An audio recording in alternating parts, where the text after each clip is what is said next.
Kapag hindi umabot yung inyong score doon sa limit, hindi kayo makakakuha ng invitation to apply. Ito nakikita ko laging maling thinking to, at to be honest, ito rin yung thinking ko dati. Kaya kami nag-fail doon sa aming unang application ng PR. Kasi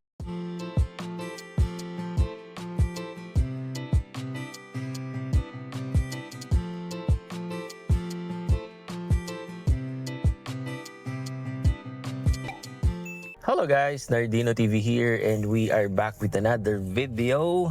So tapos na naman ang trabaho natin for today guys. So tayo ay pauwi na naman ng bahay. Pero bago yan, syempre, kailangan muna natin mag-daddy duties. So susunduin natin yung mga anak ko. Gloomy na naman ang weather natin dito sa Vancouver guys.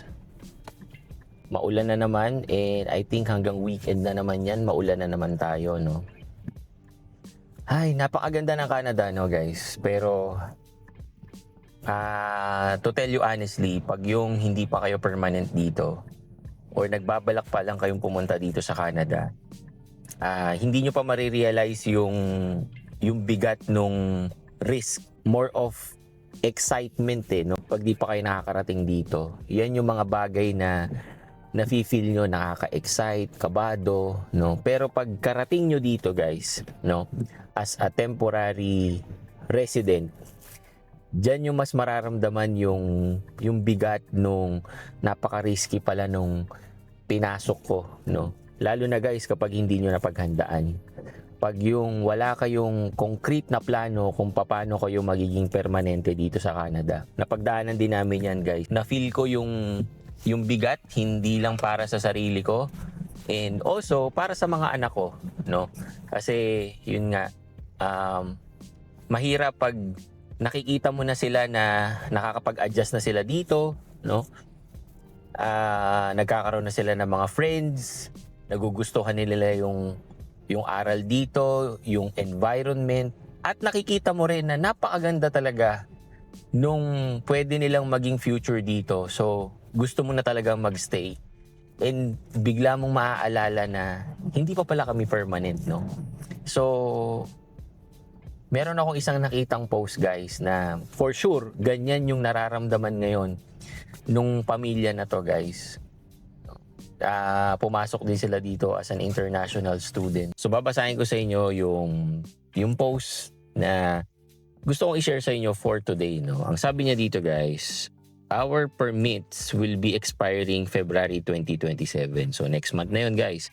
I was a student and came here with my family. Iniisip po namin just to buy time, pwede po kaya if si hubby naman o yung kanya namang asawa ang mag-aaral ng 1-year course. Will it be worth it? Also, any advice po because my firstborn is 19 already. Now she goes to an adult school which is free dito sa area namin. After 1 month term, she needs to go to college and become an international student too.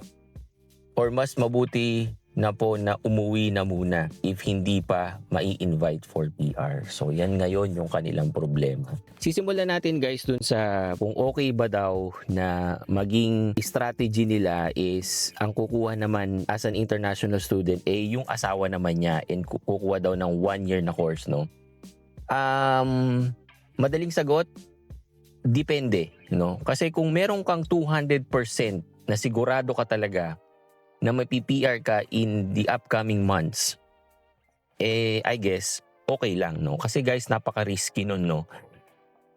Okay lang naman tayo na mag-take ng risk, pero dapat yung kapalit nun is talagang napakalaki or napaka-substantial talaga para sa inyo. Kung merong clear pathway papunta sa permanent residency, let's say after 6 months talagang sure ka na 200% magiging PR kayo, then so be it. Napaka-worth it talaga niyan. So ano yung positive effect nun kapag kumuha ng international student si hubby niya, no? Of course, ma-extend kayo ng 1 to 2 years, no? As a legal po na magi-stay dito sa Canada.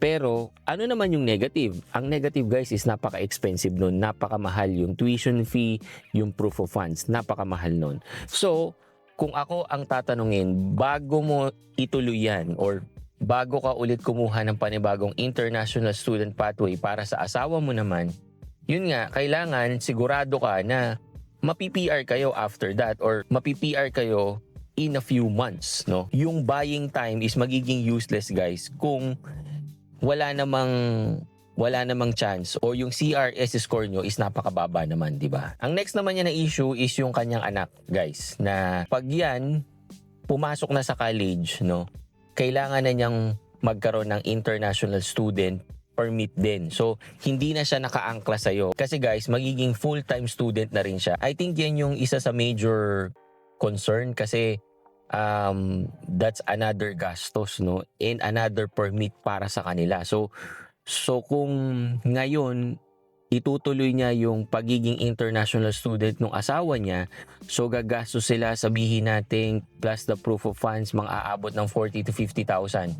And then after a few years, gagastos na naman sila ng the same amount or more para naman dun sa anak niya. So parang napakagastos. Para sa akin, hindi ba mas maganda na paghandaan mo na lang yung pag-aaral ng anak mo dahil sa age niya young, mas marami pa siyang option or mas ma-qualify pa siya sa mas maraming opportunities na magiging permanent dito sa Canada kesa yung hobby mo. Ang final advice ko, guys, is do your own research, no, kasi hindi naman po lahat ng family is magkakapare-pareho ng structure. So, baka meron kayong hindi nakikita na possible na pwede nyong gamitin na pathway para maging permanent resident kayo dito sa Canada. And lagi nyong titignan, guys, yung CRS score nyo. So, meron na akong post nito at pag-usapan na natin kung paano nyo dapat titignan yung CRS score, no? So, para sa mga hindi nakakaalam, guys, ang CRS po, yan yung point system na gamit dito sa Canada para kayo ay mapili or mabigyan ng invitation to apply para maging permanent resident dito sa Canada. Kapag hindi umabot yung inyong score doon sa limit, hindi kayo makakakuha ng invitation to apply. Ito nakikita ko laging maling thinking to, at to be honest, ito rin yung thinking ko dati. Kaya kami nag-fail doon sa aming unang application ng PR. Kasi noon, guys, ang thinking ko, pag na-reach ko yung minimum na CRS score, automatic makakakuha ko ng invitation to apply. Hindi pala ganun, guys, no? So, I did my research and this is just my own perception, based on my own understanding to, guys, ha. Kasi halimbawa, guys, ang CRS nyo is nasa 500, no? And then, nagkaroon ng draw. At yung limit ng draw is 500 din. So, ang ibig bang sabihin nun is makakakuha na kayo ng ITA? Well, pwedeng hindi, pwedeng oo. Kasi, guys, tatandaan natin, guys, na yung sa 500 na yun lang yung minimum. Paano, guys, yung merong pang mas matataas sa'yo? At doon sa draw na yun, ang kukunin nila is 10,000. Let's say yung 700 and up na CRS na score is nasa 10,000 na. So, syempre, ikaw na nasa mababa, hindi ka makakakuha ng invitation to apply kasi meron pang mas matataas sa'yo at na-reach na yung quota, no? Kaya hindi po ibig sabihin na kapag nakuha nyo yung minimum, makakakuha na agad kayo ng ITA. Sinasabi natin, mas mataas na CRS score, mas malaki yung chance nyo na makakuha ng ITA. Kaya, guys, ang tatargetin nyo or tignan nyo yung website ng IRCC. Doon nyo makikita, guys, kung gaano karami yung nasa isang bracket. Halimbawa, from 600 to 700, ilan yung nandun or ilan yung naka-reach ng CRS na yon, or yung 900 and up, ilan yung nandun. So, makikita nyo na at magkakaroon na kayo ng target kung ano dapat yung CRS na papasukin nyo or yung CRS na i-aim nyo. Para sa akin, ang talagang sweet spot dyan is mga nasa 800 and up or 900 and up.